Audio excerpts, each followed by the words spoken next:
Thanks for reading the Bible with me. Unbelievably, we are in the last passage of Luke, and it's a good one. We're going to jump right in. Luke 24, verses 36 to 53.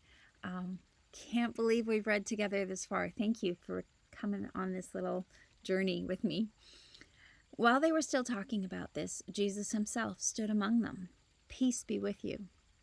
They were startled and frightened, thinking they saw a ghost. He said to them, "Why are you troubled? And why do doubts rise in your minds? Look at my hands and my feet. It is I, myself. Touch me and see. A ghost does not have flesh and bones as you see I have." When he had said this, he showed them his hands and feet. And while they still did not believe it because of joy and amazement, he asked them, "Do you have anything here to eat?" They gave him a piece of broiled fish, and he took it and ate it in their presence. He said to them, "This is what I told you while I was still with you. Everything must be fulfilled that is written about me in the law of Moses, the prophets, and the Psalms." Then he opened their minds so they could understand the scriptures. He told them, "This is what was written. The Christ will suffer and rise from the dead on the third day. And repentance and forgiveness of sins will be preached in his name to all nations, beginning at Jerusalem. You are witnesses of these things. I'm going to send you what my Father has promised, but stay in the city until you've been clothed with power from on high." When he had led them out to the vicinity of Bethany, he lifted up his hands and blessed them. While he was blessing them, he left them and was taken up into heaven. Then they worshipped him and returned to Jerusalem with great joy. And they stayed continually at the temple, praising God. Crazy. That's the end of the book of Luke. I love to try to imagine what it would be like to be in that room. I am never the life of the party. I would have been in the kitchen fixing snacks. But then suddenly the room would be silent, and I'd stick my head around the corner to see what's going on, and he'd just be standing there with that incredible smile. Peace. When Jesus says, "Peace be with you," it's kind of a command. It's as if he is instructing peace to wrap itself around you, as if he's telling you to take his peace. Remember, other than Cleopas and his friend, and apparently Peter, no one had actually seen him since he died.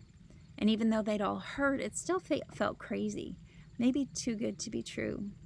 So even when their eyes are telling them it's Jesus, they're still questioning if this is just some hopeful hallucination. Jesus is so gracious. He doesn't tell them off. He gives them proof that it's really him.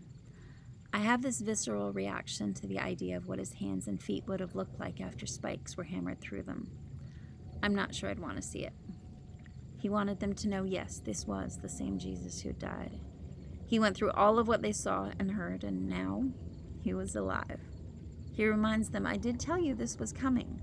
There was a lot of prophecy. It all had to be fulfilled, and it has been. You are my witnesses." Something brand new begins right here.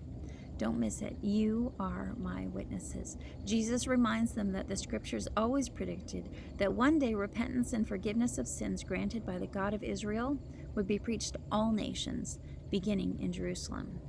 If you want to see it for yourself, Isaiah 2:3 is one reference stating exactly that. Jesus tells his precious friends, "This is your job now. You're to testify to the whole world about the things you've witnessed." He also tells them that he's going to send a gift that the Father, through the scriptures, always promised to send. Jesus tells them to wait together in Jerusalem until the gift comes. The gift will give them God's power to carry out their new commission. The time comes for Jesus to leave them again. His last departure was gut-wrenching. They were confused and hopeless. This time, it's victorious. His friends are full of joy and hope.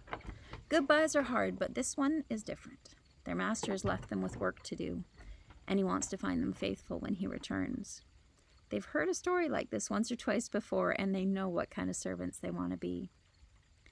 The temple had always been a place of community and worship, so it quite naturally became their gathering place. Followers of Jesus gathered there to share what he taught them and remind one another of all he did. As Luke closes this account, we can almost see the camera zoom slowly out a temple window where Peter, John, Mary, Joanna, and dozens more are sharing a meal and animated conversation. There's joy, there's hope, and there's work to be done. And the work that got done is all written down in the book of Acts, which is kind of Luke part 2. So we're going to jump right into that next time. But thank you for reading the book of Luke with me. And yeah, I'm excited for the next book. Talk to you soon.